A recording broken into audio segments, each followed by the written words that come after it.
Hi there, welcome back to the YouTube channel. I'm back again. Just a warning for the rest of the 3 videos for the rest of this week. They're all going to be mono decks. And we're going to start with one of the biggest creatures to come out of the new set from Final Fantasy, which is obviously Ardyn, the Usurper. 5 triple black for a 4/4 Elder Human Noble. Okay, that's a mouthful. But demons you control have Menace, Lifelink, and Haste. And at the beginning of your combat on your turn, exile up to 1 target creature card from a graveyard. Now, it is from a graveyard. No, not just yours, anyone's graveyard. But we're going to concentrate on ours a little bit. If you exile a card this way, create a token that's a copy of the card, except it's a 5/5 black demon. Which, because of Ardyn's ability, has Menace, Lifelink, and Haste as soon as it comes into play. So basically, you pay 8 mana for a 4/4. During at the start of your combat, so you cast Ardyn in your first phase, combat hits, you then get a 5/5 because there's bound to be a creature somewhere in someone's graveyard, even if you haven't got any in yours yet. That has Menace, so it can only be blocked by 2 creatures, will gain you a whole load of life, and yeah, because it has Haste, will attack that turn. Can't really see a lot wrong with this card, to be honest, apart from the 8 mana cost of the mana value. So yeah, let's have a look and see what I've done. Whoops. With Ardyn today. Here we go. Because Ardyn is so reliant on us having creatures in our graveyards or creatures in anyone else's graveyards, I've put a lot of creatures in the deck, 37, so bear with me. Starting off with the Bilious Skull Dweller.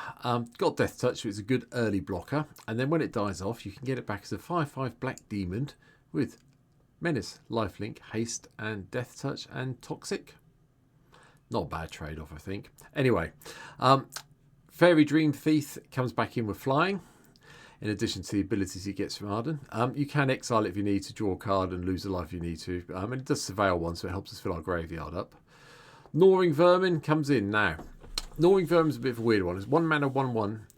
That when it enters the battlefield, target player mills 2 cards. Now, you can mill yourself because it's target player, or if you know someone's actually scried something or surveilled something to the top of the deck, mill them to get rid of it. Subtle hint. Gravecrawler just comes back in. Yes, it can't block. We can keep attacking with it, and then eventually it becomes a 5/5 demon that can't block, as I've got it correctly. Iridescent Vine Lasher, just the offspring ability. We want to try and get this into play for 3 mana so we can have the landfall triggers going off to deal 1 damage to each opponent when we drop a land. Stitcher's Supply is the traditional way of filling your graveyard up in any graveyard deck. This comes into play or dies. We mill, well, comes into play and then dies. We'll mill 6 cards. Very simple. Tiny Bones, the Pickpocket, is also in. Deals combat damage to player. You may cast target non-land permanent card from that player's graveyard, and mana of any type can be spent to cast that spell. That's really nice if you can get Tiny Bones killed off in your graveyard and turned into a demon for a little while.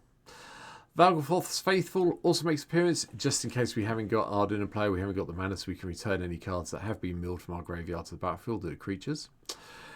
Returned Reveler does the same thing, but each player then puts the top 3 cards of his or her library into his or her graveyard, so another way of milling, sort of. Undead Butler, we mill 3, and then when it dies we can exile it and return target creature card from our graveyard to our hand, so another way of getting things back that we don't really want there. Braids, the Arisen Nightmare, does give us a way of getting rid of some other things. Hopefully people will sacrifice the same things we sacrifice, otherwise, you know, they're losing 2 life and you're drawing cards, which isn't the end of the world with Braids. Crow of Dark Tidings enters the battlefield. We get to all dies. We get to mill the top 2 cards of our library. Stinkweed Imp, another one. Basically has Death Touch nowadays, but we're not. They don't call it that. I don't think they've ever errated Stinkweed Imp to have that. But it has Dredge 5, so if it does die, we can dredge 5 cards into our graveyard and get this back in our hand and still have our 1/2 flying Death Touching blocker.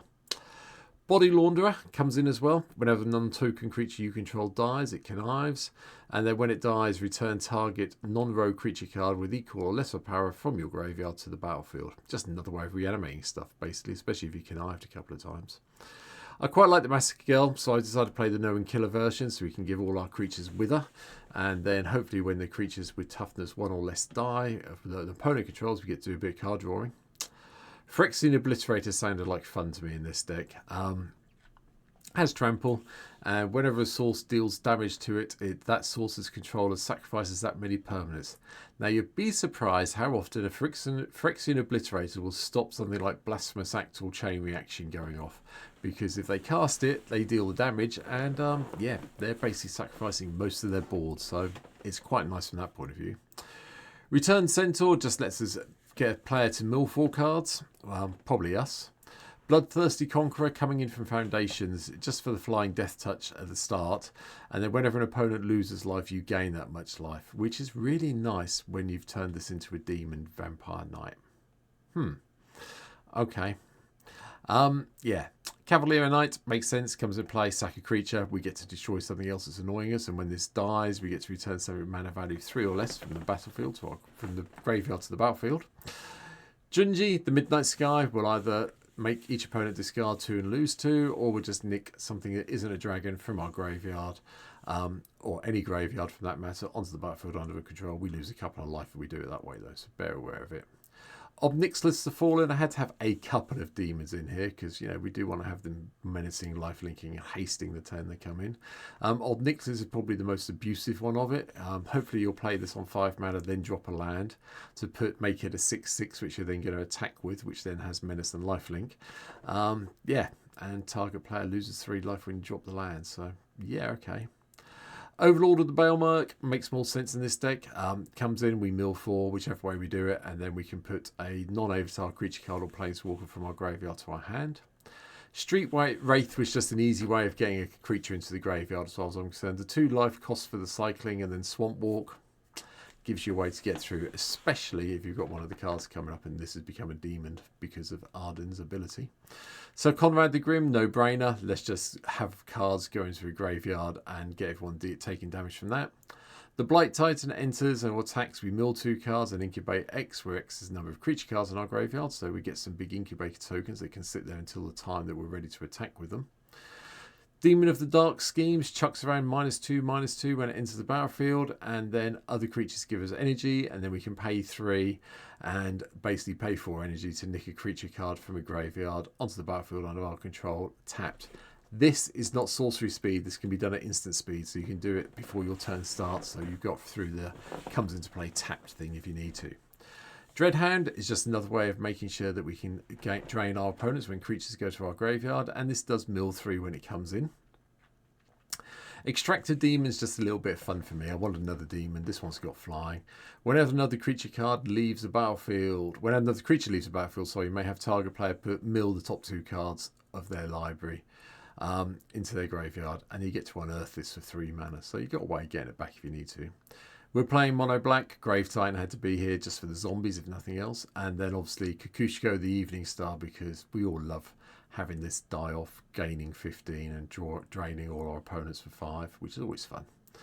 Lord of the Forsaken just gives us a way to sacrifice creatures and mill cards, and then we can pay 1 life and add a colourless and spend this mana to cast a spell from your graveyard. We really haven't got any flashback stuff. This is purely here to sacrifice creatures and mill things, but it does mean we've got another demon that can benefit from the abilities up here on Ardyn. Noxious Gearhulk, just destroy a creature when it comes in play and gain some life.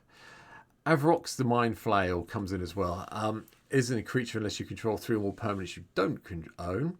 And at the beginning of your end step, exile the bottom card of each opponent's library face down. You can play them and spend mana as though it's in mana of any colour. Yeah, okay then. Lord of the Void, another demon that comes into play. It deals combat damage to player. Exile the top 7 cards of that player's library, nick a creature. Archfiend of Despair, another one of the big demons I put in. Your opponents can't gain life, and at the beginning of each end step, opponents lose life equal to damage dealt from that turn.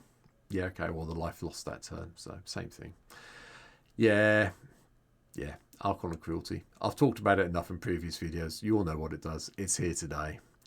Triplicate Titan is also a bit of a strange one, I will admit. I chucked it in because, well, you know, it can die and give us a whole load of golems, and then hopefully Ardyn can bring it back and it can die again and give us a whole load more golems. Seemed like a bit of a plan to me anyway when I was building the deck. I may be wrong, but it seemed good to me. Sorceries. Finale of Eternity kicks off to blow up 3 creatures, then hopefully we can pay 10 or more so we can return all creature cards from our graveyard to the battlefield. Grey Strength, just a little bit of reanimation, we get to choose a target creature, put the top 3 cards of our library into the graveyard. Sorry, wrong card, not reanimator. And then put a +1/+1 counter on that creature for each creature card in your graveyard. Okay. Atrocious Experiment. Target player mills 2, we draw 2, they draw 2 and lose 2 life. Probably going to target yourself, although if you do have a way of getting someone down to 2 life, and this could be the last 2 points of damage you need to do to them. Damnation is next, just gives a bit of board control. Breach the Multiverse is a no-brainer. We want things in our graveyards, we want things in our opponent's graveyard. Let's make everyone mill 10 and go and nick something that's going to be useful. And I am still determined to cast this in one game on stream. So every mono black deck will have Rise of the Dark Realms in it until I make that happen for me. Drop it if you don't want it in there. But for me, I wanted it. It's here. Instance, just a few little ones. Fatal Push, which I left as the Battle of the Big Bridge artwork. So I quite like the alternate artwork from the Final Fantasy. Black Sun's Twilight is also in to take out a creature that's annoying, especially if it's indestructible. And then hopefully we'll get this to X as 5 or more to nick a creature. Return a creature card with mana value X or less from our graveyard to the battlefield tap, which is fine. And finally, coming in from Ikoria is Corpse Churn. Mill the top 3 cards of our library and then return a creature card from our graveyard to our hand. I'm happy with that. Artifacts, as you can imagine in such a deck, are mainly ramps. So Mox Tantalite, Soul Talisman, then a few cards that help us mill. So Codex Shredders here. It does do double value for us in this deck in that we can pay 5 eventually to return a card that we need from our graveyard to our hand if we're getting a bit stuffed. Sol Ring, Arcane Signet, Jet Medallion to cut the cost of Ardyn down and all the other spells. Mesmeric Orb just annoys people, but it does start filling the graveyards up, so when you eventually cast Ardyn, you'll have something to do. Mindstone, ramp. Thought Vessel, ramp. Bontu's Monument cuts the cost of our black creature spells down, so another reduction for Ardyn above. But when we cast a creature spell, each opponent loses 1, we gain 1, so not going to complain. Carrion Cruiser comes in as well from Ether Drift. When it's entered, mill 2 cards, then return a creature or vehicle card from your graveyard to your hand. It's a 3/2 vehicle at the end of the day, which is fine. It's not great. It's only got a crew of 1, so we can crew it quite easily at the end of the day. I'm also playing around for the mono decks this week with the crystals. Now, one thing I think I do need to point out, this is technically a black spell, the Darkness Crystal, obviously. So you can go turn 2, Jet Medallion, turn 3, the crystal, Darkness Crystal, because this will see it as a black card, this will make it cost 3, and then all your black spells are costing 2 less to cast. But the ability is quite nice. If a non-token creature an opponent controls would die, exile it and you gain 2 life, and then you can put target creature card exiled with the Darkness Crystal onto the battlefield under our control with 2 additional +1/+1 counters on it, which is quite funky to me. One card you'll probably see or wake. What am I talking about? Throne of Eldraine. Sorry, I'm recording this after a long week at work. Throne of Eldraine is going to be here. We want to choose a colour. It's a perfect mono-coloured ramp card that's been printed. This is black, gives us 4 black mana to cast mono spells, and then we can pay 3 and draw 2 cards, spending the mana of the chosen colour to activate this. Finally, I like a little bit of discovering. So yeah. Chimley, the Inner Sun's in just for a little bit of fun. Now, I know I could have played Portal to Phyrexia in this point, but I've played a lot of Portal recently, so I decided to play with Chimley. If you want to drop this for the Portal, feel free. Probably still makes the deck maybe a little bit stronger, but I just like Chimley. Enchantments, the Meat Hook Massacre gives us more board control. Cemetery Tampering, because we should have 20 cards in our graveyard quite quickly with this deck, so hopefully we've hidden away something really good. And then one card I really do want to talk about, the Sibsik Ceremony. Now, I am not recommending playing this normally, I'll be honest, but, and it is a big but, in this deck, it does a lot of good stuff for us. It cuts the cost of all our creature spells down by 2. And then it puts them straight in the graveyard, but it does leave us behind a 2/2 black zombie token, which lets us have a blocker. So, you know, and then we're feeding Ardyn. Now, the only catch for this is you don't want this in play and then play Ardyn, because Ardyn will then die. Because it's a creature you control enters, not when you cast a spell from your hand or anything else. Whenever a creature you control enters, if you cast it, destroy that creature. Then create a 2/2 black zombie druid creature token. So if you're going to do this properly, it's Ardyn first, then the Sibseeker ceremony, then starts casting your creatures to get the zombie tokens to feed Ardyn's ability from the graveyard, even though you can nick stuff from other people's graveyards. Just bear that in mind when I'm talking about this one today. From there, we have the lands, and we haven't gone too fancy with this at all. Obviously, Cabal Coffers and Cabal Stronghold are in. Dakmor Salvage just gives us a way to dredge if this happens to get milled by some chance. We can get the land back and then mill our graveyard, mill library a little bit more. Homeward Path, because I am a bit concerned about people nicking all my creatures still, so Homeward Path's in here. Spy Master's Vault for the little bit of conniving ability, which could help.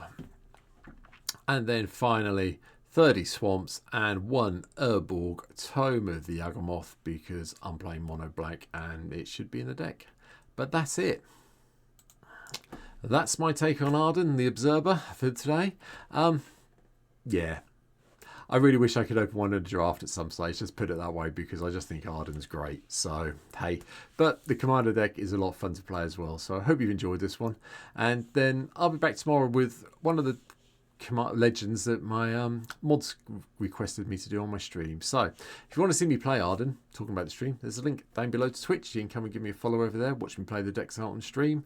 Obviously, if it's the first time you're here, as I record this video today, I've just hit 700 subscribers here on YouTube, so thank you.